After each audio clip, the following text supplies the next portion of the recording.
मेरे बेटे का है सुमित के गोली मारी थी परसों रात को, उस विषय में भाई अभी तक वो गिरफ्तार नहीं करे। ये विवाद तो जी वैसे हमारा शक है नरेंद्र गुलिया है बुढ़श्याम वाला, जो हमने वहाँ ज़मीन ले रखी है उसके भाई की, उसके साथ विवाद है और किसी के साथ विवाद नहीं, ना मेरा बेटे का ना मेरा, पूरे भारत में। जो सुनने में आया है कि इसके लड़कों को किसी ने गोली मार दी, जिसने इसको गोली मारी है उन लड़कों से या उन बंदों से मेरा कोई वास्ता नहीं, ना कोई मुलाकात, ना मैं उसको डायरेक्ट जानता ना इनडायरेक्ट जानता किसी तरह से भी। इस जांच के लिए पुलिस मुझे रात को लेके गई थी और मुझे सुबह छोड़ दिया था। हाँ जी, उसको उठा कर ले आई थी पुलिस, और ये पता नहीं अभी उसको छोड़ दिया या नहीं। हमने क्या नाम शक के बेस पे कहा था भाई, उसको हमारे को शक है भाई ये काम नरेंद्र ने करवाया हो फिरौती दे के। सरपंच को बुला कर छोड़ा गया था ताकि जो पुलिस वाले अधिकारी थे उन्होंने पूरा अच्छे से व्यवहार किया। रात को जैसे ले गए, फिर उन्होंने देखा कि कुछ है नहीं तो बोले डॉक्टर साहब आप आराम से सो, तो मैं आराम से सोया। उन्होंने पूरा पूछताछ जो उन्होंने देखो पूछताछ तो सभी करेंगे ही, जब इनके इतने बड़ा केस बना है तो उन्होंने पूछताछ की। पूछताछ में शामिल मैं हुआ, सब सवाल जवाब जो हुए सब दे दिए मैंने उनको, और भी जो आगे भी पूछताछ करेंगे उसमें भी शामिल होने के तैयार हूँ। तस्वीरें आपको पानीपत के जिला सचिवालय की दिखा रहे हैं, जहां पर परिवार एसपी से मुलाकात करने के लिए पहुंचा है। दरअसल पानीपत के गांव सिवा में 8 बीघा जमीन के विवाद में गोली लगने से घायल सुमित कादयान का इलाज एक निजी अस्पताल में चल रहा है। इसी को लेकर आज परिवार न्याय की गुहार लेकर एसपी से मुलाकात करने के लिए पहुंचा है। सुनते हैं परिवार की तरफ से क्या कुछ आरोप लगाए गए हैं।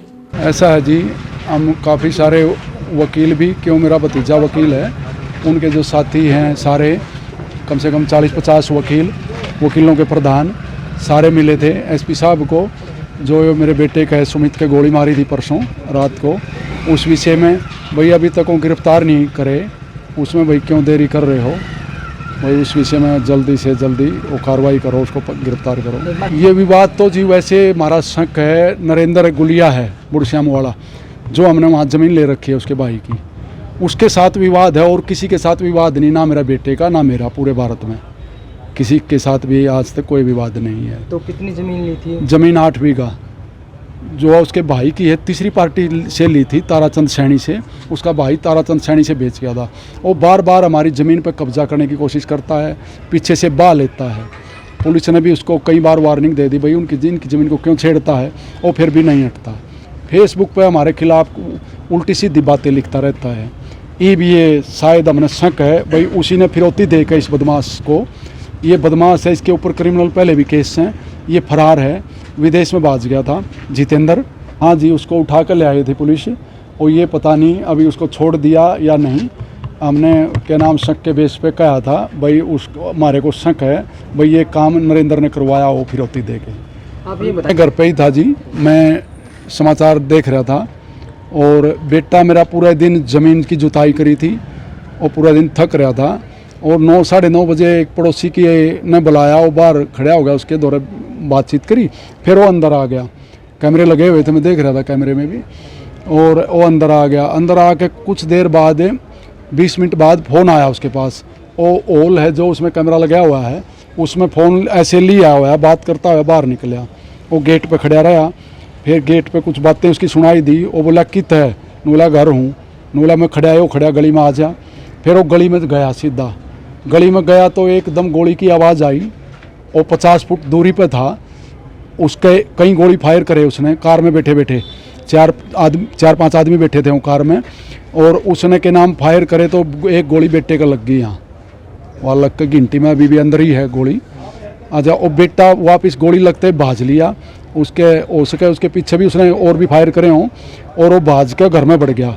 फिर वो गाड़ी मोड़ के भाज गए, जो मैंने रिकॉर्डिंग भी चेक करी, और भाज गए थे।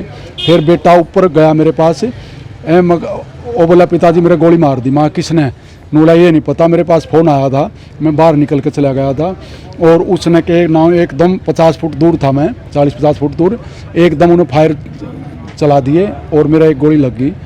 फिर मैं बेटे ने फ़ौरन उसी टाइम गाड़ी में बिठा के हॉस्पिटल ले आया। पहले तो आरटीओ में ले गया था, वहाँ पर मशीन ख़राब थी, फिर प्रेम कुमार में एडमिट करवा रखा है। तो हालत अभी कैसी है? हालत अभी बोलने लायक तो नहीं है, थोड़ी सीरियस है। इस मामले में सेक्टर 29 थाना पुलिस ने 2 नामजद और 3 अज्ञात के खिलाफ मुकदमा दर्ज कर उनकी तलाश के लिए 3 टीमें गठित कर दी है। इस मामले को लेकर डीएसपी द्वारा भी जानकारी दी जा रही है कि अभी तक इस मामले में क्या कुछ कार्रवाई की गई है। देखिए, सेक्टर 29 थाना के इलाका माता शिवा गाँव, वहाँ पर कुछ ज़मीनी विवाद था 2 पक्षों का। तो एक लड़के को उसमें गोली लगी है, वो अंडर ट्रीटमेंट है प्रेम हॉस्पिटल पानीपत में।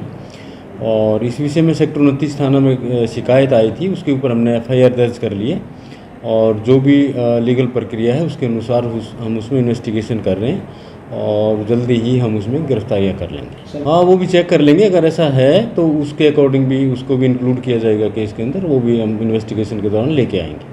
हाँ, कंप्लेंट में ऐसा ही लिखा है कि बुला के और फिर ये वारदात की गई है, तो सारी चीज़ें आएंगी इन्वेस्टिगेशन में और उसमें जल्दी से ही हम पूरी कार्रवाई उसमें करेंगे। कितने आरोपी थे सर?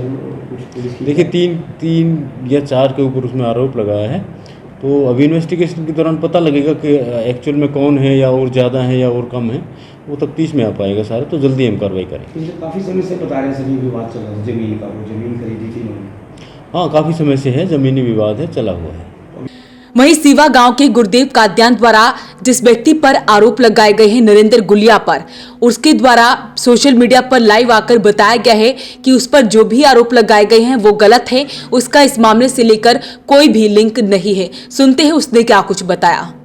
एक ये शिवा निवासी गुरुदेव और उसके लड़के, मेरे लड़के को तो गोली लग चुकी है। गुरुदेव न्यूज चलवा रहा है, कभी न्यूज़पेपर में कभी कहीं, ये जो न्यूज चलवा रहा है मेरे खिलाफ झूठी है।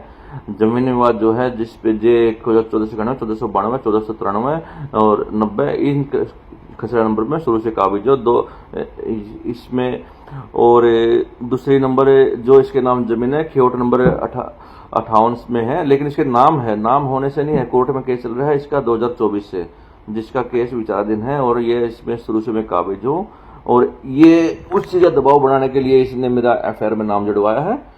और जो सुनने में आया है कि इसके लड़के को किसी ने गोली मार दी, जिसने इसको गोली मारी है उन लड़कों से या उन बंदों से मेरा कोई वास्ता नहीं, ना कोई मुलाकात, ना मैं उसको डायरेक्ट जानता ना इनडायरेक्ट जानता किसी तरह से भी।